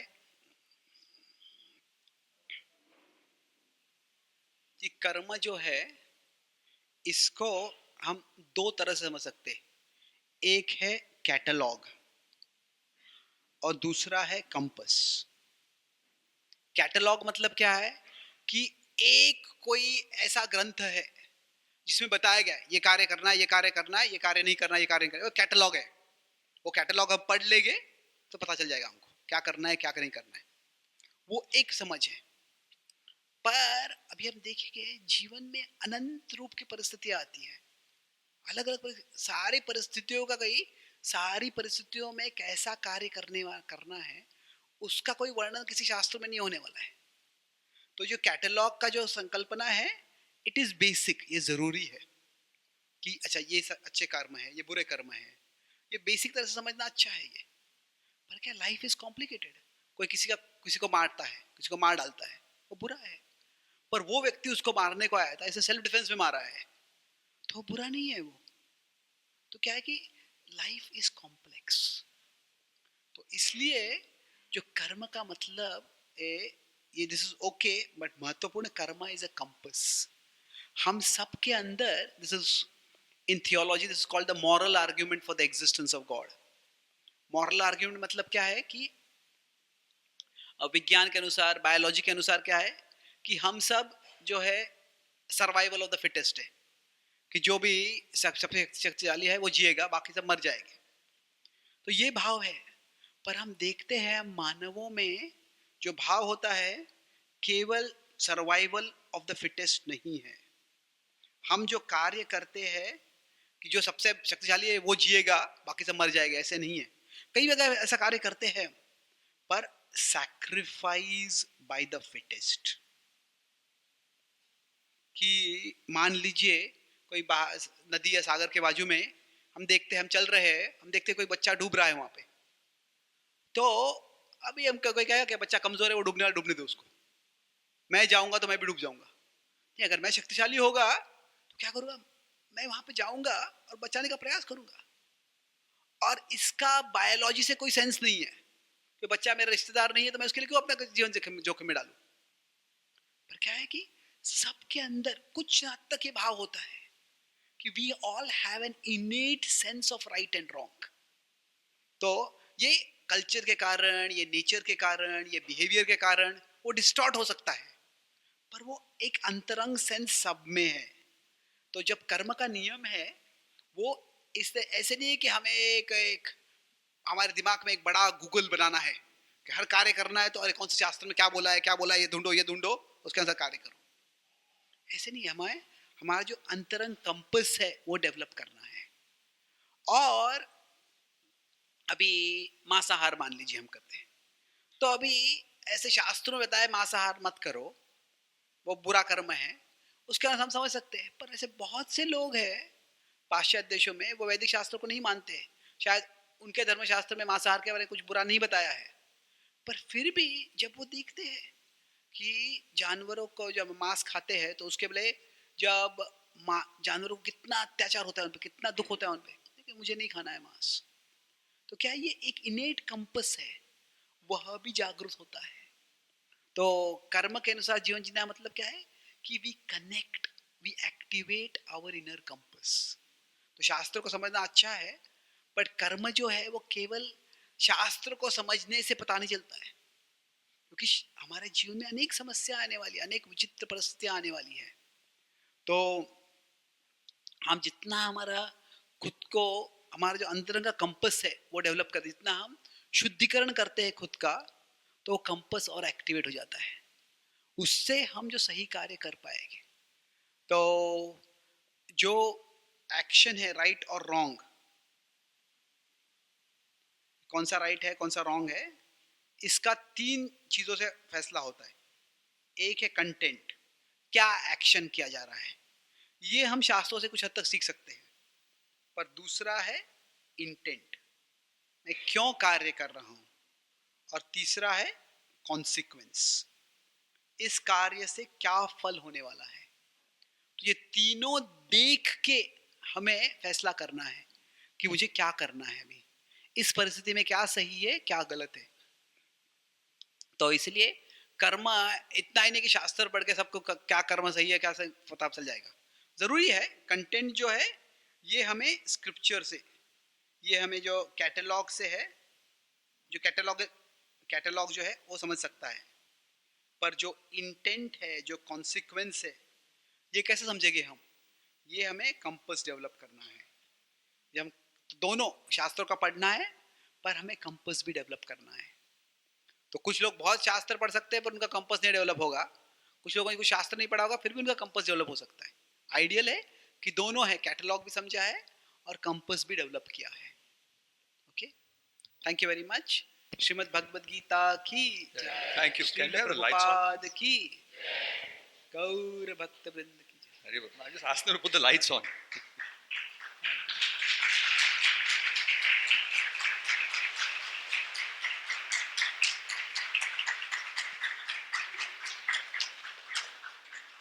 Thank you, Prabhu.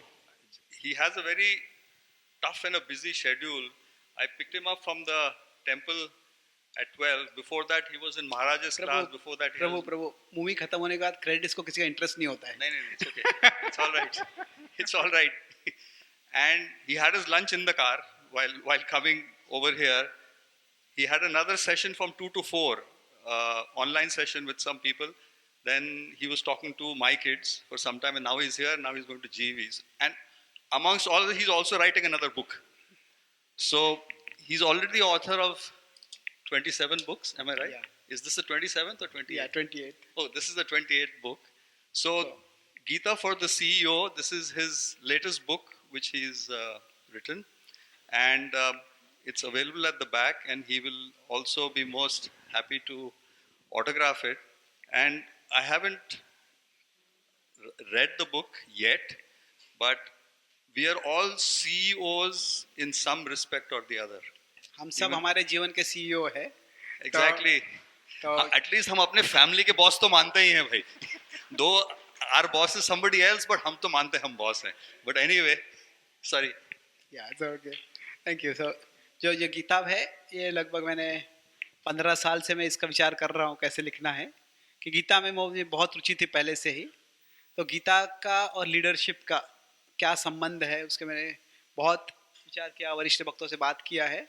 तो एक गीता ये संवाद है, तो ये किताब भी मैंने एक संवाद के रूप में लिखा है कि एक दो कॉरपोरेट लीडर्स है, एक सीनियर लीडर एक जूनियर लीडर है, वो दोनों बातचीत कर रहे हैं उसके द्वारा कि गीता से हम कोई हमारा जीवन में हम कोई लीडरशिप रोल होगा तो उसमें हम कैसे leader, how can we a better parent, how can we be better boss, how can we be a better social leader. तो लीडरशिप के क्या क्वालिटीज़ है और वो गीता से कैसे प्राप्त हो सकते हैं वो इस किताब में बताया गया है। तो आप इसके चाहिए तो can have a look at the book. And you can also purchase it from the back and come and take his autograph on the book if you like. Also, today's Prashadam. Are there any other announcements other than Prashadam, Radhika Shakti Mataji? Only Prashadam? Okay. Okay, we don't have? Okay. So, before I make the last announcement, Prashad, agla Saturday ka jo program hai, we are not having it. The normal Saturday satsang program will not be there next Saturday. It will be put on the group. Instead of that, we will be having a program on the 31st of December. And there also we have got very good speaker lined up, just like today. And aaj ka jo prashad hai, dinner prashadam, it has been so kindly sponsored by Krishnamurti Prabhu, K.M. Sharma ji. He's here, and he's done it in for all of us to commemorate his 50th marriage anniversary.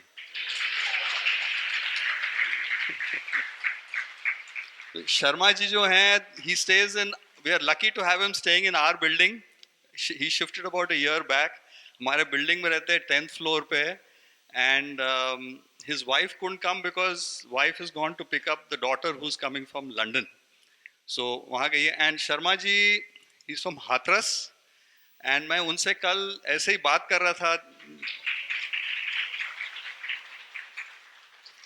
Sharma ji से ऐसे ही बात कर रहा था society में, तो मुझे बता रहे थे कि he and his wife did not meet before his marriage. So उस टाइम में होता था कि when he reached शादी के लिए, that is the first time he saw his wife. So he's such a good example for all of us that 50 years they have been devoted to each other, they have sacrificed for each other, and they're both practicing devotees. So Prabhuji, thank you for setting such a nice example.